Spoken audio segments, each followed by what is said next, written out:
Amém. Então, já agora vou pedir ao irmão Antônio para nos dar uma palavra de oração, para abrir essa parte da escola. Amém. Queres nos lembrar de nós, nos despertar, Pai, tirarmos o nosso leito, pela tua misericórdia, trazermos mais uma vez à tua casa, a quem chamamos casa de oração, Senhor. Nós queremos louvar, bendizer e honrar o teu nome, Senhor. Entregamos essa escola bíblica, Senhor, em tuas mãos.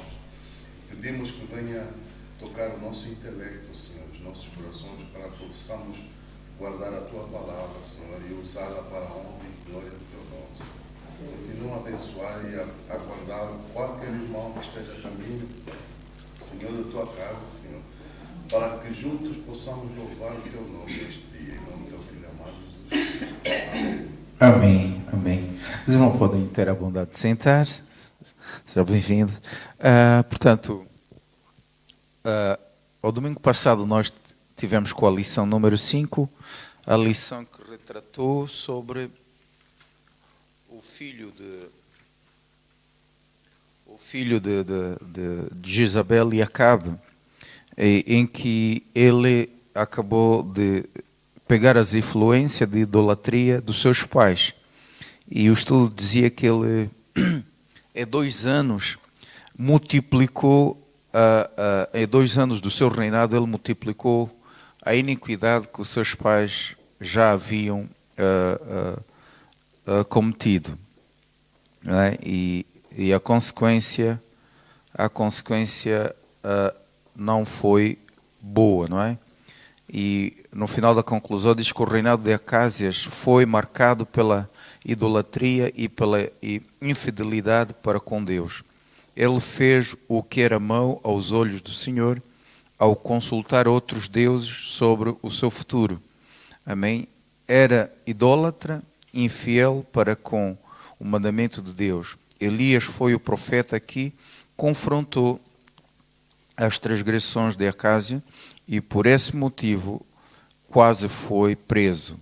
Todavia, seguiu em frente e cumpriu a sua missão.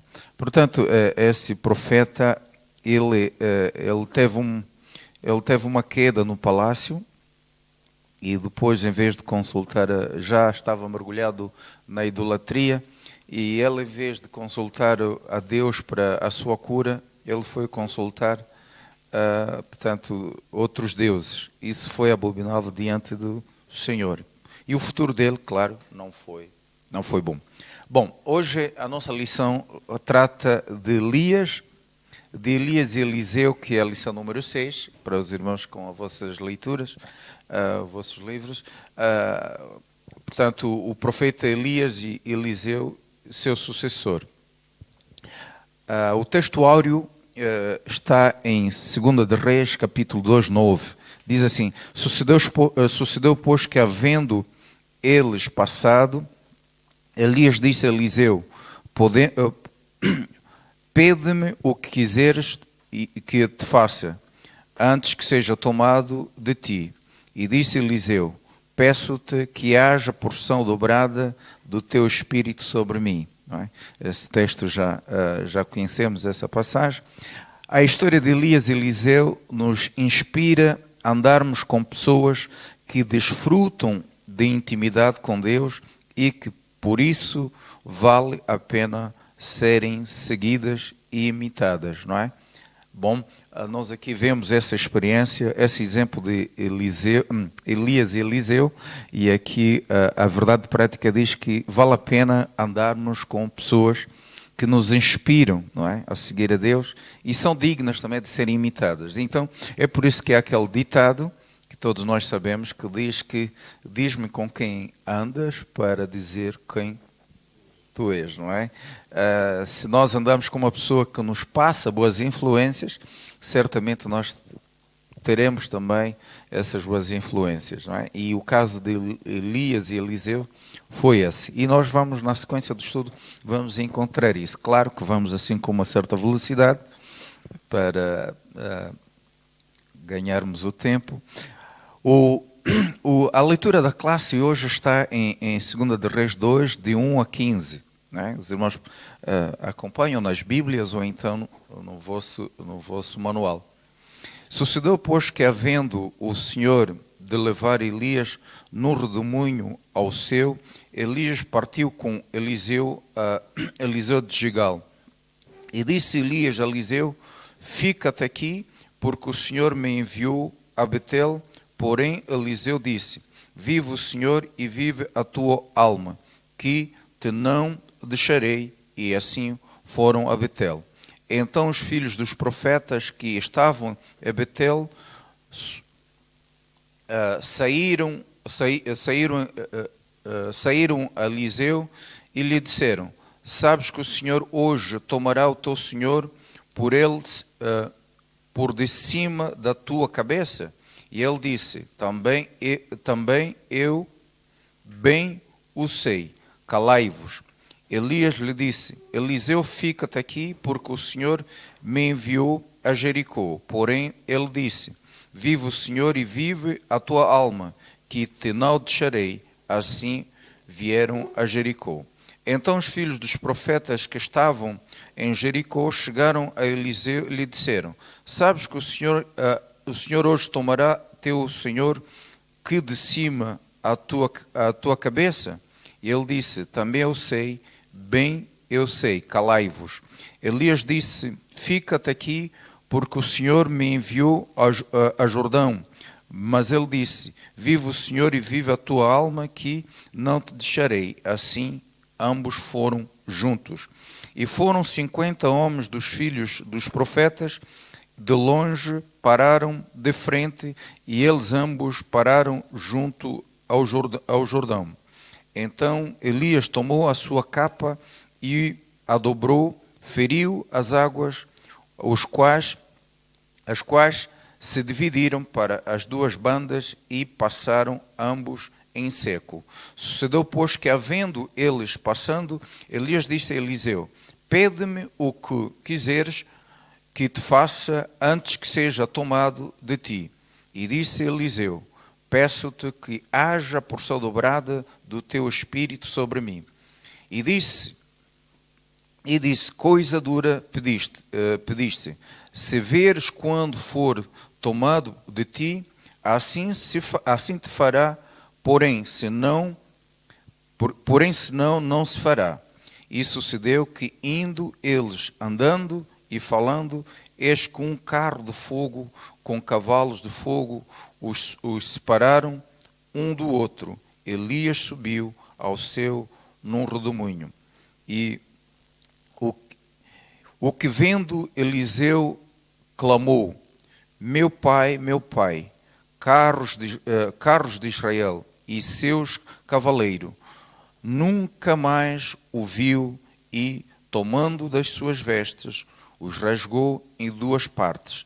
Também levantou a capa de Elias, que lhe caíra, e voltou-se e parou à borda de Jordão. E tomou a capa de Elias, que lhe caíra, e feriu as águas, e disse: onde está o Senhor, Deus de Elias? Então feriu as águas, e se dividiram elas para uma e outra banda. E Eliseu passou. Vendo-o, pois, os filhos dos profetas que estava de fronte em Jericó, disseram: o espírito de Elias repousou sobre Eliseu. E viram-lhe ao encontro e se prostraram diante dele em terra. Amém? Bom, aqui está o cenário todo o que aconteceu entre Elias e Eliseu. E depois aqui então vimos o final da sua separação.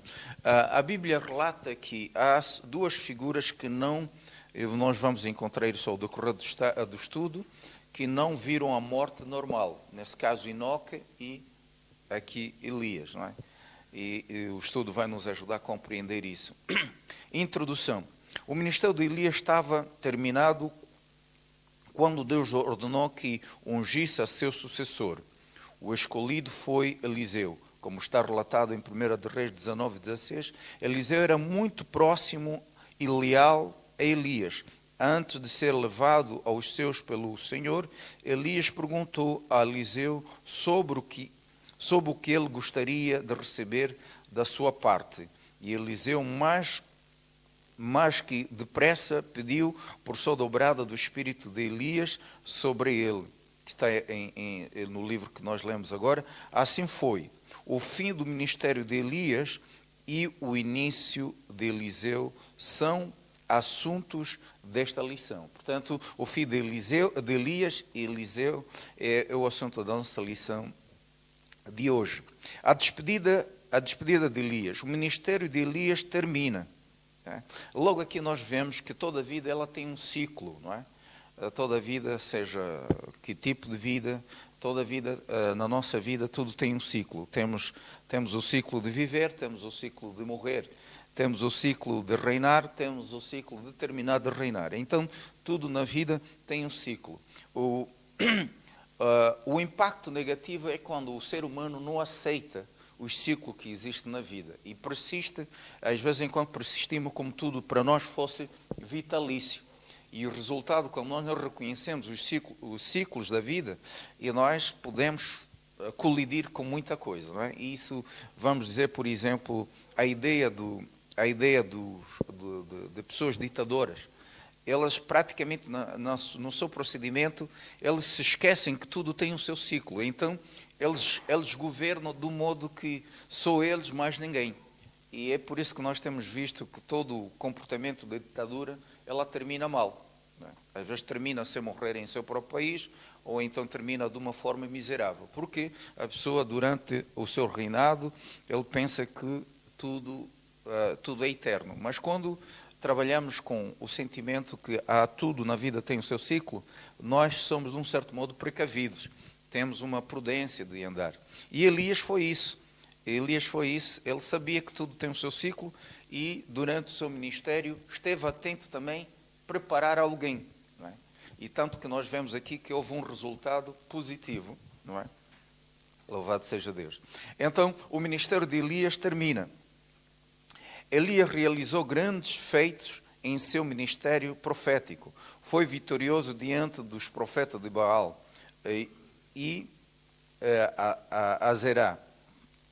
Foi ousado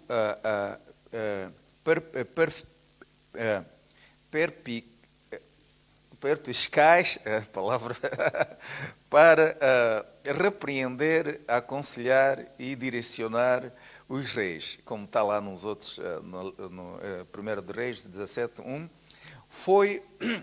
foi alimentado de forma milagrosa por Deus em tempos de adversidade.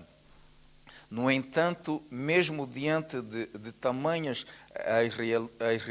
realizações, chegou a hora de o profeta encerrar a sua missão na terra. Bom, aqui também nós tiramos uma experiência muito importante. Aquilo que se diz também no dito popular, que tudo, no dito popular até na Bíblia, no livro de Eclesiastes, que diz que há tempo para todo o propósito debaixo da terra. Aqui Elias também ele vive isso na prática do seu ministério profético. Apesar de todos os milagres e a diversidade, coisas grandiosas que Deus fez por via dele, mas chegou um momento que o seu tempo terminou na terra, não é? E aquilo que estávamos a falar dos ciclos da vida. Um profeta com grandeza de alma, amém? Embora Elias seja considerado um dos maiores profetas do Antigo Testamento, ao ponto de aparecer no monte de transfiguração ao lado de Jesus e Moisés. Portanto, essa palavra, eu gostaria que alguém lesse essa aparição de Elias e Moisés de Jesus. É muito enfático no Novo Testamento, está lá em Mateus 17:3. Alguém pode nos fazer o favor de ler? Enquanto se procura esse texto, eu vou continuar a leitura. Ele não profetizou nenhuma profecia de longo prazo e provavelmente não escreveu nenhum livro nenhum livro. Isso nos ensina que a grandeza de um profeta não é medida somente pelo tempo do cumprimento de suas profecias, mas principalmente pela integridade e grandeza da sua alma. Amém? Alguém já encontrou esta aparição de Elias e Moisés ao lado de Jesus? Sim, irmão Antônio. Naquele mesmo momento apareceram diante deles Moisés e Elias conversando com Deus. Amém. E eu penso que Pedro, quando viu isso, ele diz que não vamos sair mais deste lugar, não é? Amém? Então, Elias, ele aparece já no Novo Testamento. Sabemos, como o estudo diz, que ele não viu a morte normal. Ele foi transladado pelo rodomunho do fogo. Biblicamente, como já falamos, que isso são duas figuras que a Bíblia nos traz, que esses não viram a morte normal. Neste caso, o Enoque e o profeta Elias. Bom, o profeta Elias, com toda essa grandeza da sua alma, o estudo diz que ele não escreveu nenhum livro. E a grandeza do profeta não se resume por esses meios, escreveram aquilo, não é? Mas aqui o estudo diz que a sua grandeza é principalmente pela sua integridade e grandeza da sua alma, não é? E isso nos leva a que a grandeza dos profetas não se resume pelas mesmas práticas, não é? E outro fazia outra coisa, outro fazia outra coisa, mas a integridade foi uma das bandeiras de Elias. Porque a sua integridade? Nós vimos que em todo o processo do seu reinado, ele não aceitou negociar as verdades ou os mandamentos de Deus com as ofertas dos reis que surgiram no seu tempo. Preferiu até talvez estar em perigo para não se idolatrar. Amém? Ponto 3. Gilgal é um lugar das boas recordações. Elias estava em Gilgal quando iniciou os preparativos para o seu arrebatamento. Esse lugar foi cenário de grandes e marcantes acontecimentos. Em Gilgal foi estabelecido o memorial da travessia do Jordão, realizado por Josué. Ali também os israelitas foram circuncidados e celebraram a primeira Páscoa na Terra Prometida. Foi em Gilgal que Elias tomou a ciência do término do seu ministério profético.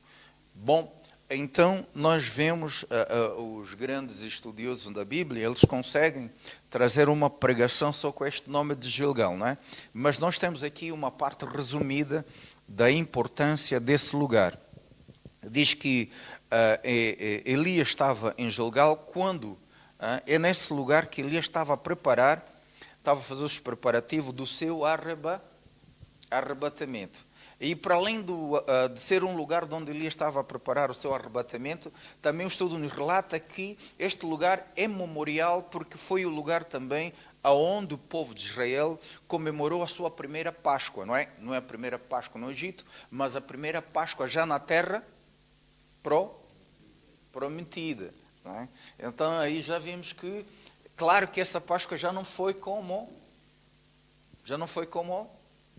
Moisés, não é? Porque Moisés não chegou à terra prometida. Tanto que diz que essa primeira Páscoa na terra prometida, em Gilgal, foi na presença de Josué. E falando de Josué, nós vamos encontrar um assunto paralelo com Elias e Eliseu, porque Josué também foi o sucessor de Moisés. Amém? E nós vimos que o ciclo de Moisés passa, mas o legado continua com Josué. O ciclo de Elias termina, mas o legado continua com Eliseu. Amém? E nós vemos aqui a importância de nós passarmos o legado, quem nos segue, para não permitir com que o ministério ela possa terminar. Se não houver quem continue, as coisas param, não é verdade? E como nós estamos a experimentar uma experiência fresca, não é? Aonde o nosso jovem Patrick descobre um talento que ele consegue estar a preparar, que ele depois parte e fica descansado, não é? Como o Arimel. E isso é muito importante. O líder também deve estar atento aonde ele pode descobrir para passar o seu legado, para passar o seu conhecimento, de modos que haja continuidade. Porque fora desse sentimento é um certo egoísmo. É dizer, não, eu não quero que alguém passe por cima de mim. E quando você pensa assim, você vai acabar mal. Primeiro, vais acabar num certo escassez e vais ver que aquele teu trabalho fica sem fruto. Não é verdade? Então, são essas experiências, e a Bíblia nos ensina, na verdade, essas experiências. O pedido usado de Eliseu. A fidelidade de Eliseu. Amém? Antes de Deus levar Elias num redemoinho ao céu, como está relatado em 2 de Reis 2:1, parte B, ele mandou o profeta fazer uma viagem da cidade de Gilgal a Betel. Elias disse a Eliseu que ele não precisava ir, mas Eliseu respondeu: não te deixarei. Durante a viagem, Elias disse 2 vezes para Eliseu voltar, mas ele recusou. Para Eliseu era uma honra servir Elias, porque esse era o trabalho que Deus lhe tinha dado para fazer. Amém? Nós vemos também que esta passagem do ministério de Eliseu não foi uma coisa de qualquer modo, acidentalmente. Havia já um ato importante que fez o marco de que esse legado passasse para Eliseu. Logo nós vemos que Eliseu era fiel, claro que era fiel a Deus, mas era também obediente ao seu senhor, podemos assim. Era obediente a Eliseu, não é verdade? Porque também a obediência são sinais de confiança, não é? Um líder, ou como vemos os profetas, eles não vão passar a liderança, o ministério de qualquer, porque é o fulano de tal. Há sinais que antecedem antes de nós passarmos. Qual é esses sinais? Como vimos, Josué era fiel a Moisés e Eliseu também era obediente a Elias. Portanto, essa obediência, ela serve de um elo de confiança de que o líder diz, não, na minha ausência, este é capaz de levar avante as coisas, não é? Então nós vemos ali que, enquanto que Elias queria mandar Eliseu para o outro lado, Eliseu diz, não, eu não te deixarei, eu vou permanecer contigo, não é? Sinal de fidelidade, sinal de obediência. Amém? Louvado seja Deus. Ponto 2. A porção dobrada. Não é? Quando Elias percebeu que Eliseu realmente não o deixaria, em razão da sua lealdade e companheirismo, lhe deu o direito de pedir qualquer coisa que desejasse. Eliseu então disse, peço-te que haja porção dobrada do teu espírito sobre mim. Como está no livro de 2 de Reis 2:9, que realmente Eliseu estava pedindo. Em Israel, 2 partes de uma herança era para para o filho primogênito, como está lá em Deuteronômio 21, de 15 a 17. Assim, Eliseu estava pedindo para ser herdeiro de Elias, ou seja, para ficar no lugar dele. Bom, pá. Veja, a Bíblia diz quando, devido a... Eu acho tão interessante isso. A confiança entre Elias e Eliseu era tanta. Elias descansava tanto no Eliseu, ao ponto dele saber que o ministério dele vai terminar. Ele disse, olha, Eliseu, eu estou quase a terminar o meu ministério, mas tu podes me pedir tudo o que tu quiseres. Olha, esta afirmação, se nós vamos na vida prática hoje, isso revelou que Elias confiava muito em Eliseu, não é? Ao ponto de dizer, eu vou dar-te o que você pedir. E depois, na reação de Elias, claro que ele deu esta oferta toda, mas Elias não estava preparado o pedido que Eliseu havia de o fazer. Por que eu vejo que Elias não estava à espera desse pedido? Porque quando Eliseu diz, dá-me a porção dobrada do teu espírito, e Elias disse, que coisa dura que tu me pediste. É porque ele não estava a contar que o pedido de Eliseu seria esse. Amém? Mas Elias não disse que isso é impossível. Não sei se os irmãos vejam lá. Elias não disse que isso seria impossível. Elias só disse, olha, se tu veres a hora que eu vou partir, o Senhor vai me levar, então se fará o teu pedido. Né?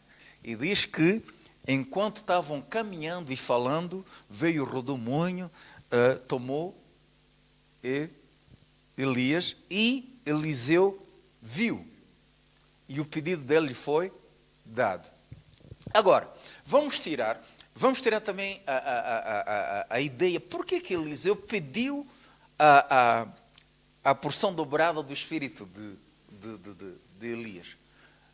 A mim me transmite algo. Enquanto Eliseu convivia com Elias, ele observava os feitos de Elias para com Deus.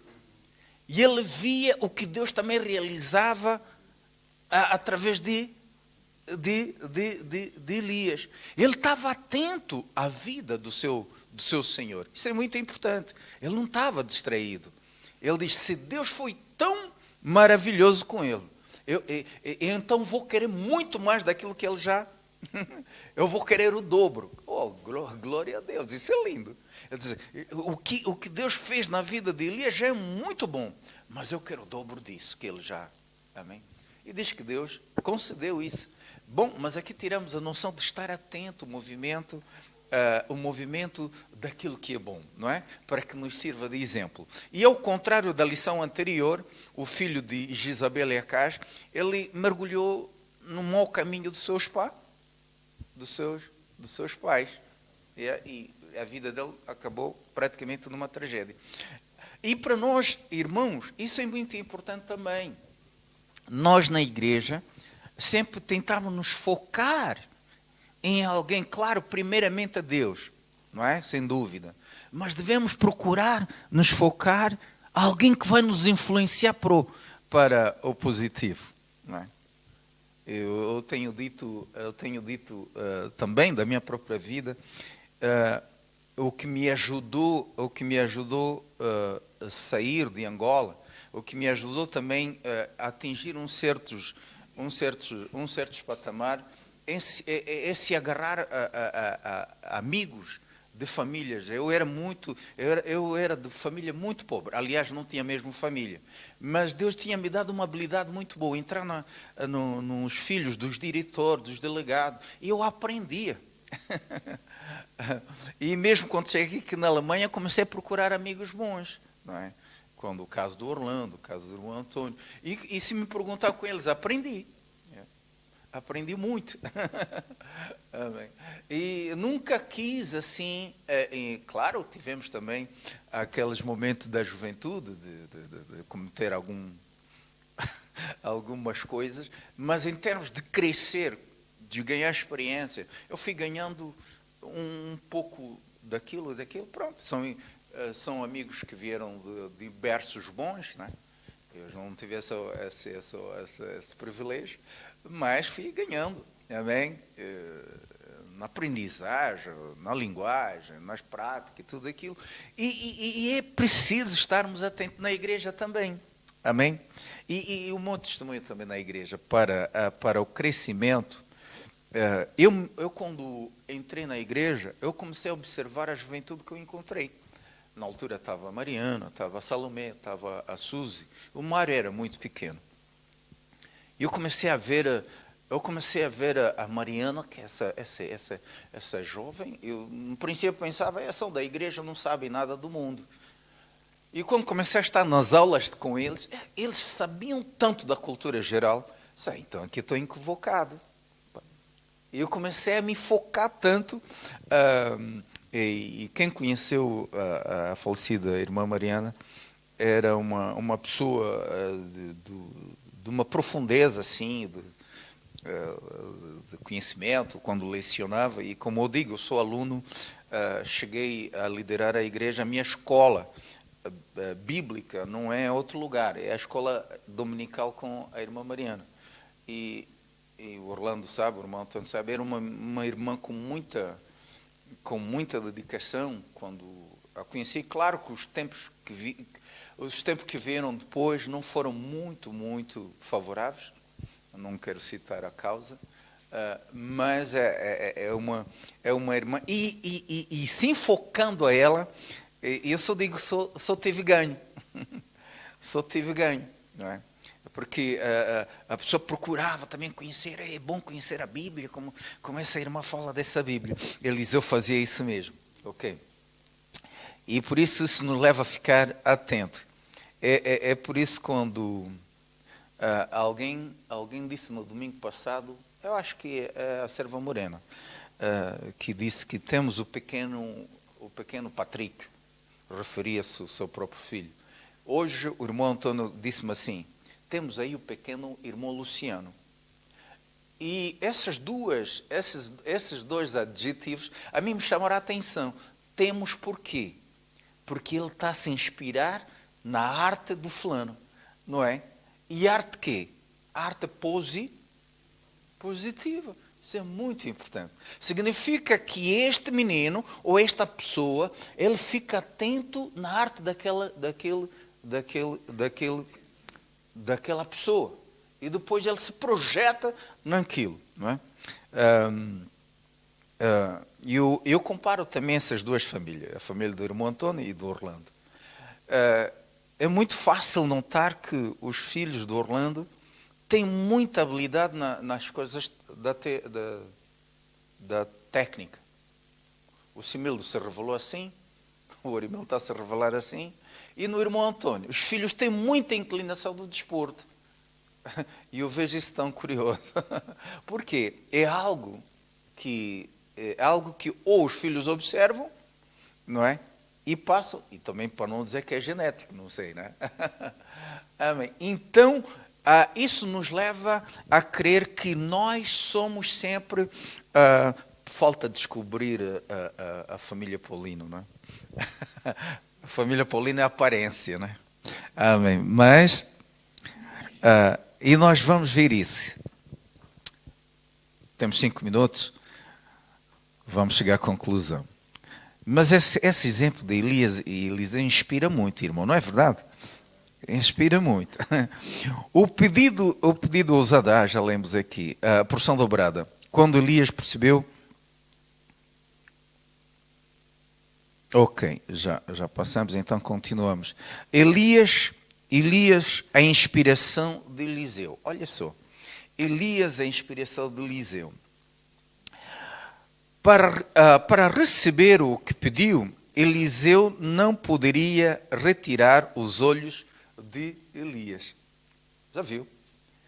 Ele não ficou distraído, porque se ele ficasse distraído, ele havia de perder o seu pedido. Ele diz, para receber o que pediu, Eliseu não poderia retirar os olhos de Elias. Amém? Ele não ficou distraído em nenhum momento, até que viu o seu senhor a subir. E aquilo permitiu então que ele recebesse. Isso para ele não era difícil, pois tinha um profeta como a sua fonte de inspiração e estava sempre atento a tudo que Elias fazia. Já viu? O que é que nós aprendemos aqui? Não devemos nos congregar só por nos congregar. Devemos procurar fonte de inspiração. Claro que não estou a pedir que seja, se eu for em alguma coisa, por que não, né? Mas devemos procurar sempre fonte de inspiração. A fonte de inspiração não é necessariamente que seja o pastor principal. Talvez uma pessoa muito fiel na missão, muito prestativo, não é? Às vezes Deus usa as pessoas individualmente aqui. Pessoas assim que às vezes preocupam-se muito com a vida dos outros. É outra inspiração que você deve ganhar, amém? As melhores oportunidades para aprender e crescer ministerialmente acontece quando podemos nos espelhar em alguém que realmente serve a Deus com amor e fidelidade. Amém? Aí está. É preciso isso. Amém? Nós estarmos atentos. Ok. Então vamos rapidamente terminar. Eliseu toma a capa de Elias. Amém? A comunhão de Elias e Eliseu, enquanto Elias e Eliseu caminhavam junto e conversavam, o que denota intimidade e comunhão entre os dois. Elias foi separado de Eliseu por um carro de fogo que ele levou num redemoinho, como está lá no livro que lemos.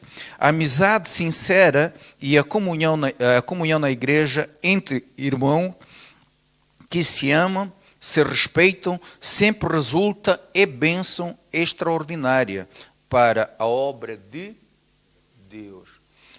Olha, meus irmãos, aqui há uma lição muito importante.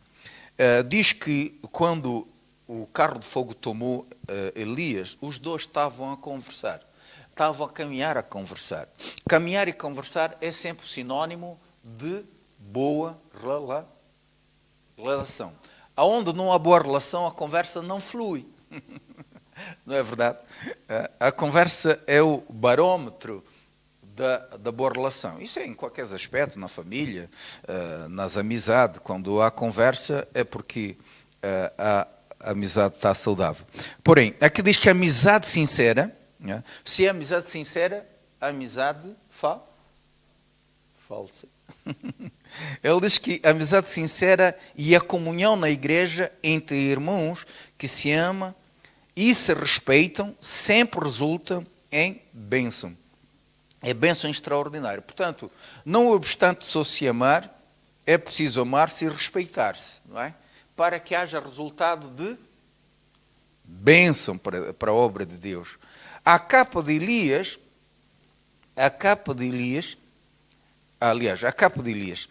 Elias deixou a sua capa a cair quando foi levado ao céu. Essa capa foi a herança que o profeta deixou para o seu servo Eliseu.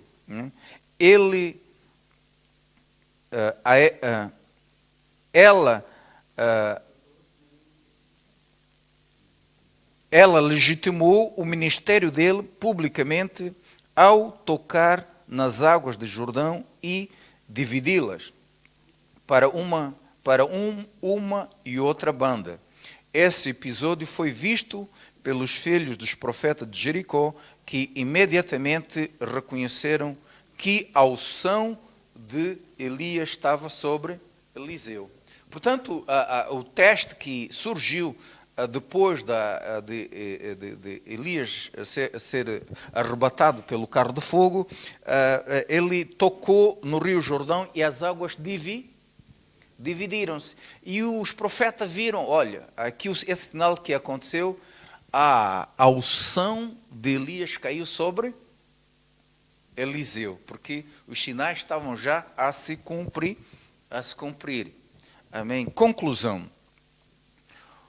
O que identifica um profeta de Deus atualmente não é o uso de uma capa, mas o modo de viver, as suas virtudes, o comportamento.